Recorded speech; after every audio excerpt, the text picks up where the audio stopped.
I will try to keep this straightforward as possible. From the moment I met my mother-in-law, it was obvious that she had an issue with me.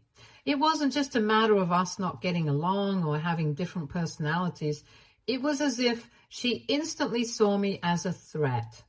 For reasons I still can't fully understand, she seemed to view me as some kind of competition when it came to her son, almost like she was worried that my presence would diminish her role in his life.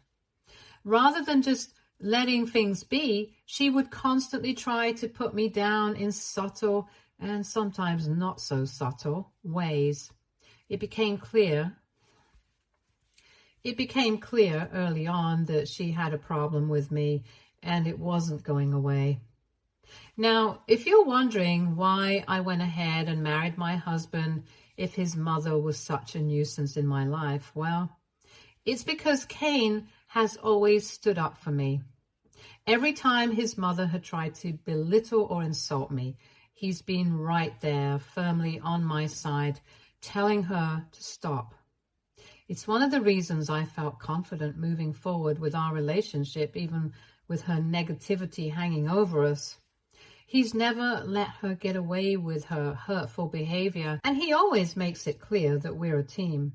My mother-in-law resents me even more because of this.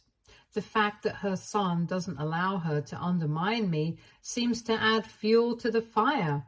For a bit of background, Cain and I got married last year, and just this past week, we celebrated our first wedding anniversary. Cain is the kind of husband who loves to go all out when it comes to special occasions, and he planned a really grand anniversary party for me. It was completely unplanned on my part. I didn't expect such a big celebration, but Cain had decided to invite all our friends and family, making sure it was going to be a memorable event. On the actual day of the anniversary, everything seemed to be going perfectly. However, there was a small hiccup. We received word that there had been a logistics issue with the cake, and it couldn't be delivered to the venue. Instead, it had to be picked up in person. The bakery was located pretty far away, and while Cain could have gone to get it himself, we didn't want him to be away for that long since he had worked so hard to plan the party and wanted to stay to greet guests. So we decided to reach out to our family in a group text, asking if anyone would be willing to pick up the cake for us. We were even prepared to compensate them for their trouble since the bakery was quite a distance from where we were hosting the party. My mother-in-law surprisingly volunteered to help. She assured us that she would take care of it and that she'd make sure to bring the cake to the party safely. Given the history between us, I was a little taken aback by her offer, but I appreciated her stepping in. When the time came, the party was in full swing. My mother-in-law arrived with the cake. She placed it on the table, and since everything seemed to be running smoothly at the time, neither Cain nor I thought to check the cake right away. We were caught up in greeting guests, mingling, and just enjoying the celebration. We simply trusted that the cake was in good condition, as my mother-in-law had promised. When it was finally time for us to cut the cake, my mother-in-law seemed unusually eager to take part in the moment. She excitedly told everyone that she wanted to unveil the cake herself, which I found odd, but didn't think much of. However, what followed left me speechless. She revealed the cake, and written across it in bold, mocking letters were the words, "Cheers to 365 days of gold digging." Cain and I were completely stunned. We just stared at the cake, confused and unsure if we were reading it right. The room, which had been filled with smiles and laughter just moments before, suddenly fell silent. Everyone else was equally shocked, their expressions changing from excitement to discomfort as they saw the cruel message. Without missing a beat, my mother-in-law whipped out her phone and immediately took a picture of our faces as if she had been waiting for this exact moment. She then burst out laughing, completely unfazed by the tension she had just created. Kane, visibly upset, asked her what the hell she was doing. I could see the anger rising in him as he tried to comprehend how his own mother could find this situation funny. At first, my mother-in-law seemed to brush it off casually, saying she just wanted to see our reaction when we read the cake. But Kane pressed her, asking whether she had deliberately had this written on the cake, and if so, what it even meant. That's when she shrugged and said, "Oh, come on, Kane, it's just a cake. You and your wife are way too tightly wound. Chill out. I just wanted to have a little fun. I thought it would be funny to put that message on the cake." I was completely humiliated at this point. I couldn't believe she would do something so mean-spirited, especially at an event meant to celebrate our marriage. I straight up asked her, who exactly was this supposed to be funny for? Because no one here seems to be laughing.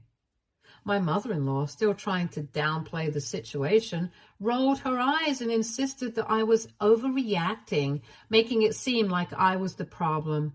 She said I was turning a light-hearted situation into something bigger than it needed to be. According to her, the message on the cake was just a joke, a harmless jab aimed at me, but standing there with everyone staring, I could tell that no one else saw it as a joke. It was a cruel attempt at humiliation disguised as fun. My husband, clearly furious, but trying to remain calm, turned to his mother and asked her why she would do something so hurtful. Without any hesitation, my mother-in-law went on to say something that absolutely floored me. She said, "Well, I can't be the only one who's thought of her as a gold digger, can I? After all, she comes from a low-income family and has married into a wealthy one. I intended this as a prank, so don't get too upset about it now." I was completely horrified. I gasped audibly, and I could feel my face burning with embarrassment. I had never felt so humiliated, so exposed. It was like she had torn down every bit of dignity I had in front of our friends and family. I couldn't believe that she actually said that out loud. And for a moment, I was completely speechless, unsure if I should cry or walk out. But before I could even process her words, Kane stepped in. Without missing a beat, he told his mother that she had crossed the line and needed to apologize immediately. His voice was firm, and it was clear he wasn't going to tolerate any further disrespect. He informed her that she had spoken too much and that if she didn't apologize to me, then he would have no choice but to ask her to leave our house. I could see mother-in-law's face harden as Kane stood his ground. She scoffed at him, acting as if his reaction was completely unreasonable. She looked around the room, clearly trying to gauge the reactions of the guests before gesturing dramatically and saying, "Oh, come on, Kane. You can't seriously be throwing me out over something so silly." Her dismissiveness only made things worse. Everyone in the room could feel the tension escalating, and it was becoming clearer by the second that this was no silly matter. It was a direct attack on me, disguised as a joke, and my husband wasn't going to let her get away with it. But she was acting like she was untouchable, thinking that Kane wouldn't dare ask her to leave in front of all our friends and family. But I could see in Kane's eyes that he was serious. He wasn't about to let her continue humiliating me, no matter how she tried to play it off. Also, I had absolutely had enough at that point. I stood by my husband and told my mother-in-law that she needed to apologize right then and there, or she would have to leave our party. Instead of showing any remorse, mother-in-law just rolled her eyes and said, "Okay, now this is getting overly dramatic. Let's just let this whole thing go. We don't even have to cut the cake if you're so upset about this." Her dismissiveness only made me angrier. I scoffed and reminded her that this was our wedding anniversary cake, a cake that Kane had thoughtfully arranged to celebrate a special milestone in our marriage. This was supposed to be our moment, and she had hijacked it with a message that was completely inappropriate and hurtful. And to make matters worse, she was now acting like it was no big deal, refusing to take responsibility for it. I pointed all of this out to her, making it clear that she had crossed a major line. At that point, my mom and sister, who had both been watching everything unfold, stepped in to support me. They told mother-in-law politely but firmly that what she had done was far from funny. It was deeply disrespectful and hurtful to me, and by extension, to Kane. Mother-in-law, who had clearly started to feel cornered, began to act even more defensively. She dramatically turned to the rest of the party guests and asked if they really thought she had done something so terrible. Some of the guests, thankfully, voiced their support for us. They agreed that what she had done was inappropriate, and I think hearing their reactions made her even more irritated. You could see her frustration building as she realized she wasn't going to get the validation she was hoping for. Finally, she rolled her eyes again and turned to me. With an exaggerated sigh, she said, "Fine, you want an apology? I'll give you one." But her apology was far from genuine. It was half-hearted at best, and after muttering a weak apology for writing the message on the cake, she immediately followed it up with more insults. She added that I needed to stop getting my panties in a bunch over a cake, and that if I had let this slide, we could have laughed about this prank in the future, but that my oversensitivity ruined everything. It wasn't an apology at all. It was just another way for her to dismiss my feelings and make me feel small in front of everyone. She wasn't truly sorry. She was just trying to save face and continue making me feel like I was the problem. It was infuriating. At that point, I was beyond frustrated and hurt, so I told her exactly what I'd been holding in for too long. I reminded her in front of everyone that she needed to grow up and stop playing stupid pranks on people, when she knew very well that this was one of the biggest reasons why her marriage had fallen apart, that they were why father-in-law had finally left her just 2 months ago. For context, mother-in-law has a long history of pulling distasteful, thoughtless pranks on her family. Earlier this year, father-in-law had gone on his annual vacation with 2 of his male best friends from high school, something they had done for years. It was a simple trip, nothing extravagant, just a chance for the 3 of them to relax, catch up, and enjoy each other's company. These trips were special to father-in-law because he only saw his friends once a year, and it was a time he cherished. I had heard from Kane that over the years, mother-in-law had a habit of pulling pranks to get father-in-law to come home quickly, even when there was no real reason for him to rush back. She had been warned by him multiple times to stop, and there was even one instance where father-in-law threatened to leave if she continued pulling these pranks. For a while, she had backed off, but then this year, she crossed the line again. Right before father-in-law's vacation, mother-in-law had come down with the flu. Father-in-law was genuinely concerned about her and offered to cancel his trip.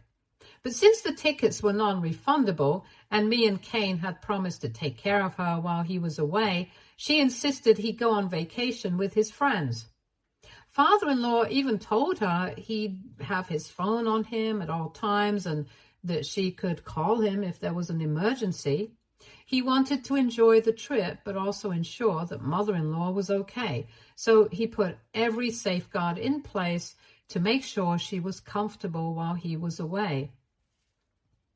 Despite this, mother-in-law pulled her most outrageous prank yet. Not even 2 days into father-in-law's vacation, mother-in-law called him in the middle of the night, completely hysterical, hyperventilating and telling him that she was experiencing all the symptoms of a heart attack.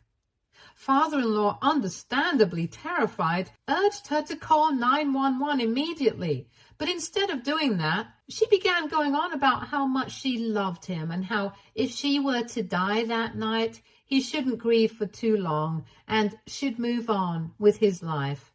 Father-in-law was in complete panic at this point, thinking he was about to lose his wife, and he immediately called us, urging Kane and me to go check on her as soon as possible. He was so worried that he said he was booking the first flight back home, cutting his trip short without a second thought. Kane and I were alarmed by father-in-law's panic, so we called mother-in-law right away to let her know we'd be calling 911 to get her the medical attention she needed. But instead of agreeing to get help, mother-in-law continued to act as if she was seriously ill, insisting that we come to her first before calling emergency services.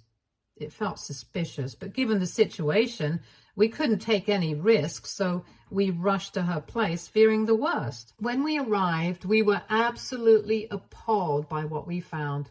There she was, perfectly fine, lounging on the couch, eating chips and watching TV as if nothing had happened. Kane and I were stunned, standing there in disbelief.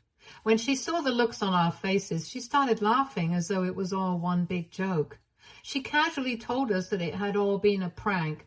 She said she wanted to test whether father-in-law still loved her enough to drop everything and rush home for her.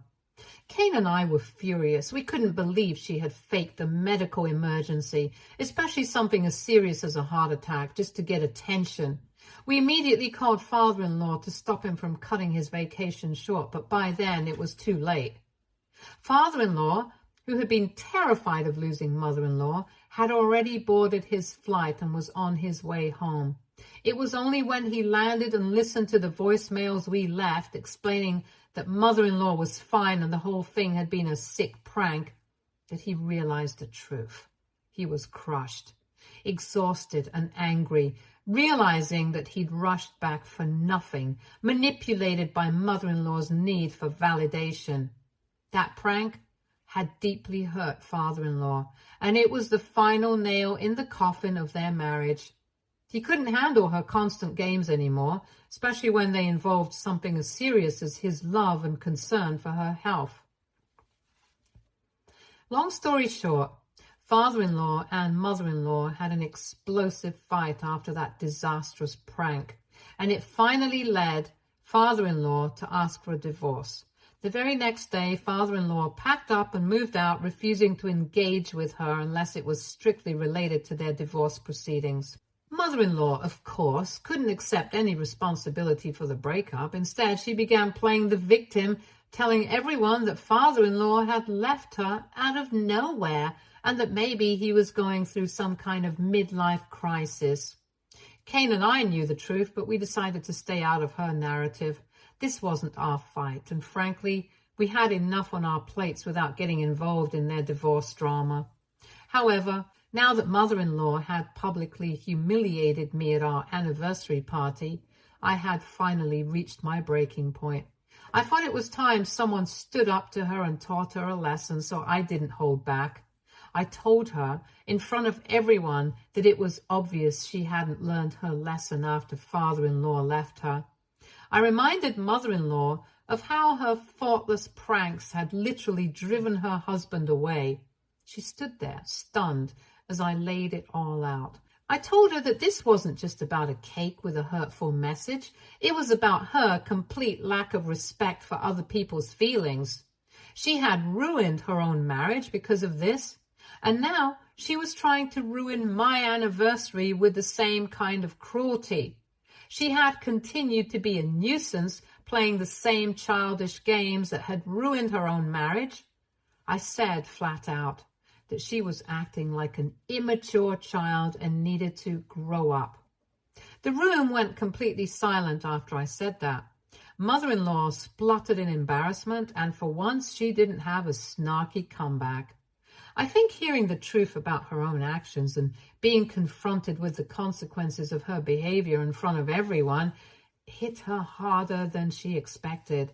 She gestured to me to stop, but I wasn't about to let her off the hook. I told her that if she insisted on behaving like a child, then she needed to be punished like one. I went on to say that if she didn't change her ways, I would cut off all contact with her, and that would make sure our future children would have nothing to do with her either.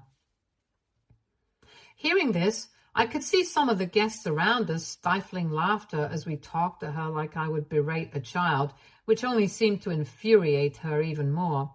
Her face turned red with anger as she realized that not only had she lost control of the situation, but she had become the object of ridicule. She glared at me with daggers in her eyes, clearly seething. She then turned on her heels and stormed out of the party without another word. Watching her leave felt like a small victory, but it also left me thinking that maybe this wasn't over. Mother-in-law had been put in her place, but knowing her, this wouldn't be the last time she tried to stir up trouble. However, for the moment, Kane and I had stood our ground, and that was what mattered. We were a team and had not let her bully us. Suffice it to say, not a single person at the party came to defend mother-in-law after she left. In fact, everyone felt like she got exactly what she deserved. People saw her for who she truly was, and it was clear that her actions had crossed a line. Kane threw away the cake, and we continued on with our celebration without a second thought about mother-in-law. However, since that party, mother-in-law has been calling me non-stop, demanding that I apologize to her for humiliating her in front of everyone.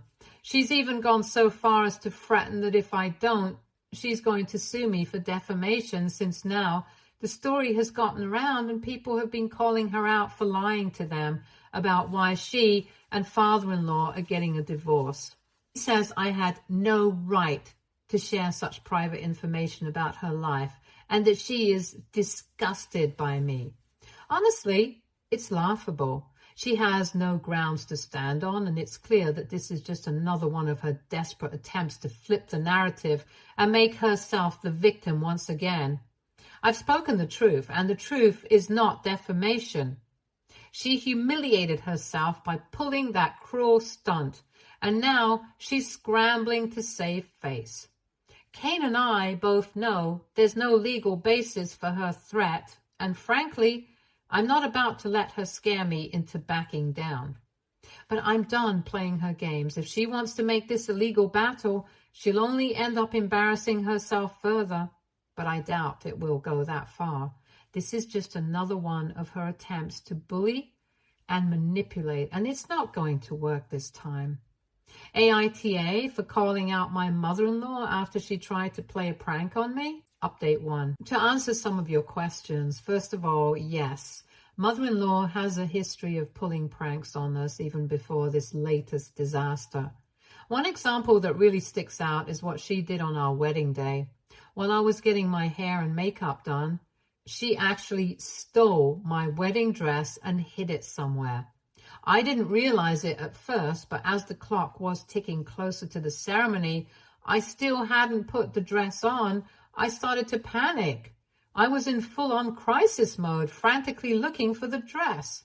It wasn't until I had a mini meltdown that she finally returned my dress, laughing at me as if it was the most hilarious joke. At the time, I remember thinking it was incredibly odd and cruel, especially on such an important day, to play such a prank on me. But then I chalked it up to mother-in-law just being her strange, insensitive self. After all, she and I weren't particularly close, so I figured this was just how she operated. Though, looking back, I can't believe I let it slide. I genuinely thought she might change after father-in-law left her. I assumed that going through such a painful experience would make her reflect on her behavior and maybe mature a little. But clearly I was wrong. Despite everything that's happened, mother-in-law is still the same. She hasn't learned anything from the fallout of her marriage, and she continues to treat serious situations like opportunities for her twisted fun. Secondly, if mother-in-law had put something else on the cake, I might have brushed it off as a poorly thought-out prank. But the fact that she chose to write gold digger was beyond inappropriate.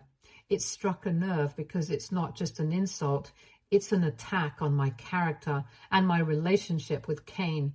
Sure, Cain is wealthier than I am, but that doesn't mean I entrapped him into marrying me just because he has more money than me. We dated for a long time before we made the decision to get married, and our relationship is built on love and mutual respect, not on any financial gain. I love Cain for who he is as a person, not for what he can provide for me. To have mother-in-law imply otherwise was not only disrespectful, but also deeply hurtful. It shows just how out of touch she is and how sick her sense of humor has become. She's clearly so wrapped up in her own insecurities and twisted worldview that she thinks it's acceptable to make such a hurtful joke at my expense, especially on a day meant to celebrate our love.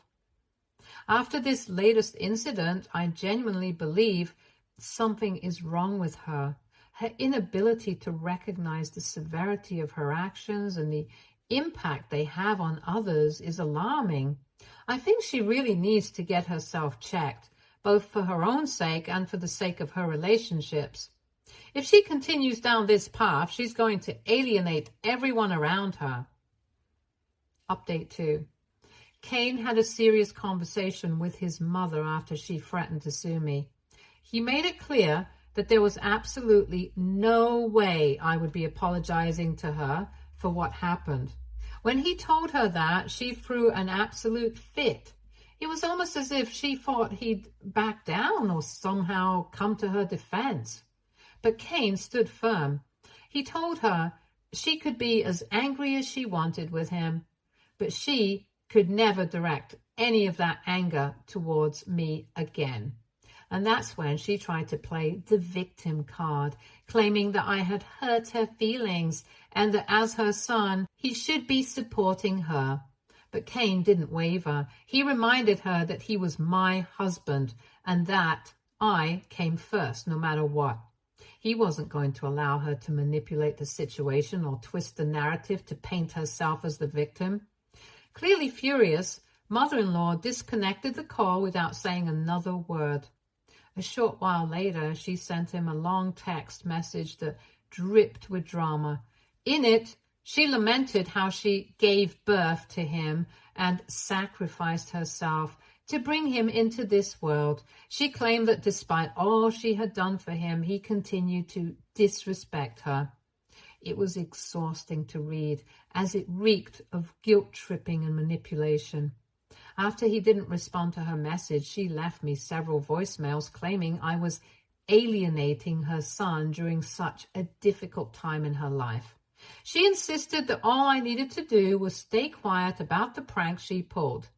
Once again, she accused me of being a gold digger, suggesting that this had been my plan all along to separate Cain from his family so I could have him all to myself. She threatened that she is eventually going to expose me for who I truly am. Honestly, at this point, she sounds bonkers. Both Cain and I realized that her refusal to acknowledge her own behavior and her attempts to manipulate us is just further evidence of how toxic this whole situation has become. Let's just say I'm really glad that my husband is committed to setting boundaries, and I couldn't be more grateful for his support. Together, we're determined not to let her toxic antics tear us apart. Update 3. It's been 3 months since our last update, and Cain and I have officially had no contact with his mother. After her relentless harassment for weeks, we felt we had no choice but to block her. It's unfortunate that it has come to this, but she clearly isn't capable of understanding the damage she's caused. She never got the apology she wanted from me, and honestly, she never will. As for father-in-law, he did eventually find out about the cruel prank mother-in-law had pulled on me during our anniversary. He had reached out to me after the incident to express his regret and told me how sorry he was that I had to deal with her antics. He shared that she had pulled similar stunts on him multiple times throughout their marriage, which is ultimately what broke down their marriage. Hearing this from him felt both validating and heartbreaking. It was a reminder that this was not just some isolated incident, but part of a much larger pattern of behavior that had caused a lot of pain to everyone around mother-in-law.